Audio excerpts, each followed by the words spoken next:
Nah, tentu yang lebih ideal adalah ya casingnya bagus, dalamnya juga bagus. Saya kira itu pelajaran pentingnya adalah jangan mudah tergoda oleh penampilan. Apalagi cowok-cowok jomblo ini kan, jangan mudah tergoda penampilan.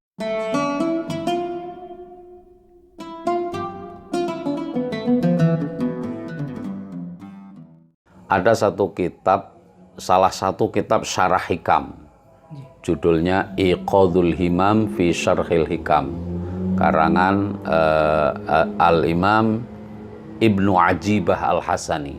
Ya. Jadi kitab hikam itu syarahnya kan banyak, ada Syarhul Hikam Ibnu Abbad, kemudian Syarhul Hikam ini Ibnu Ajibah, ada juga saya punya Syarhul Hikam Al-Athaiyah karya almarhum al-maghfurlah Said Ramadan Al-Buti. Ini yang dikarang oleh Ibnu Ajibah.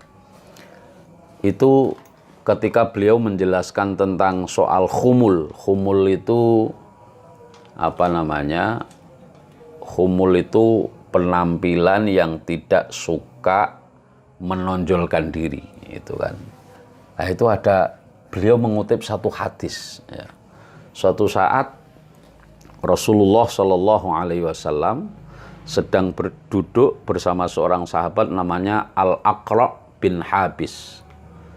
Al-Aqra' bin Habis, ketika beliau duduk, tiba-tiba lewatlah seorang laki-laki, rajulun min fuqara'il muslimin, seorang laki-laki dari kelompok orang miskin lah, gampangannya orang kelas bawah gitu.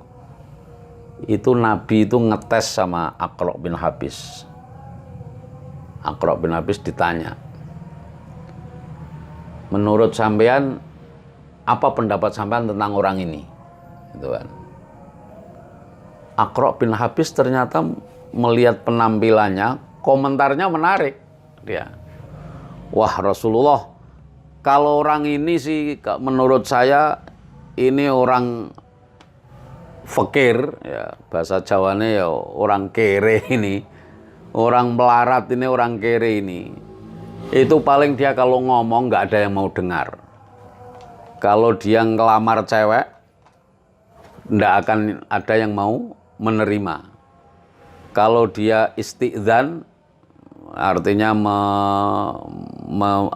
meminta izin atau meminta sesuatu kepada seseorang, pasti tidak akan mendapatkan apa yang ia minta. Itu kan. Sudah, Nabi diam saja. Beberapa waktu kemudian lewatlah seseorang yang keren, ya, penampilannya keren, bajunya keren. Kalau orang sekarang ya celananya kinclong, bajunya berjas, pakai dasi mungkin gitu kan. Ditanya Aqra' bin Habis itu, kalau orang ini gimana nih menurut sampean? Wah, kalau ini sih Masya Allah ini orang top, ya kan. Dia kalau ngomong pasti semuanya mendengarkan. Dia kalau mau ngelamar cewek mana saja pasti diterima, ya kan. Dia kalau mau minta apa saja pasti dikabulkan oleh orang-orang yang dimintainya itu. Setelah selesai, Rasulullah Shallallahu Alaihi Wasallam kemudian mengomentari, Aqra', saya kasih tahu, ya Rasulullah, Anda tahu orang yang tadi, yang penampilannya itu orang melarat tadi itu dia orang yang sangat luar biasa kebaikannya di sisi Allah. Kalau dia bersumpah atas nama Allah, Allah pasti akan mengabulkan sumpahnya itu. Ya. Artinya apa? Ibnu Ajibah mengomentari hadis ini, ternyata kita ini tidak bisa menilai orang hanya dari penampilannya, ya kan? Kalau casing itu gampang ditoto, ya kan? Al-Mukarram Gusmus pernah cerita, kalau macak kiai itu gampang, tukokno serban rego 50.000 atau 100.000, peci sing apik, baju koko yang bagus, cekeli tasbih yang gede-gede, wis koyok kiai, ya kan? Tapi ternyata penampilan itu tidak menjamin. Artinya kita diajari oleh cerita yang disuguhkan oleh Ibnu Ajibah dari Rasulullah itu agar tidak mudah memberikan judgement kepada seseorang hanya dari penampilannya. Jadi ada ungkapan yang sering dikutip oleh orang-orang kampus itu apa? Jangan menilai sebuah buku itu hanya dari covernya saja, ya kan? Covernya bagus, tapi kalau Anda belum membaca isinya, Anda tidak bisa menilai buku itu, ya kan? Anda melihat orang, kenal sama orang, jangan kemudian menilai buruk atau menilai jelek sebelum benar-benar tahu hakikat dan substansi yang dimiliki oleh orang itu. Belum tentu orang yang penampilannya istilahnya itu yang mungkin menurut zahirnya itu kurang bagus, ternyata di hadapan Allah adalah justru dia orang yang benar-benar dekat kepada Allah Subhanahu wa taala.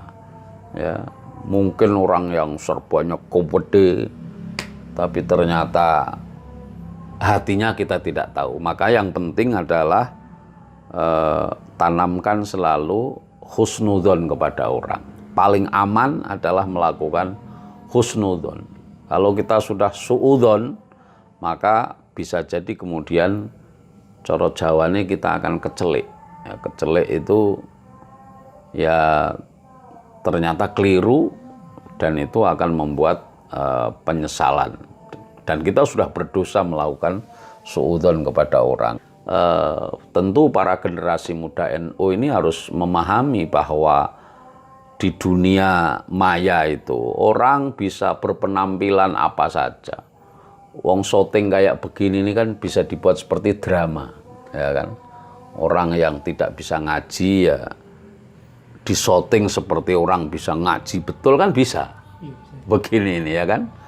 Nah, justru orang kiai-kiai NU yang di desa-desa yang sebenarnya malah ngajinya lama di pondok, karena tidak kenal dengan IT malah orang menjadi tidak mengerti tentang beliau, ya kan? Karena itu maka di zaman seperti sekarang itu hadis tadi itu menjadi penting. Kita jangan sampai terpedaya oleh casing, karena casingnya bagus ternyata ibarat HP atau laptop, casingnya bagus ternyata dalamnya rongsok, ya kan? Maka dari itu ya yang baik tentu saja casingnya bagus, dalamnya bagus. Itu sudah ideal ya, casing bagus, isinya bagus. Ya, karenanya para ahli tasawuf mengatakan kalau casingnya bagus, dalamnya bagus itu orang adil namanya, ya bagus lah. Tapi kalau orang casingnya bagus, dalamnya bobrok, itu namanya orang munafik, ya kan? Lah orang yang ada yang casingnya kurang bagus atau tidak bagus, tapi dalamnya lebih bagus, itu mungkin orang yang mastur ya, yang apa namanya suka menutup kebaikan dirinya. Ya, nah tentu yang lebih ideal adalah ya casingnya bagus, dalamnya juga bagus. Saya kira itu pelajaran pentingnya adalah jangan mudah tergoda oleh penampilan, apalagi cowok-cowok jomblo ini kan jangan mudah tergoda penampilan itu kan.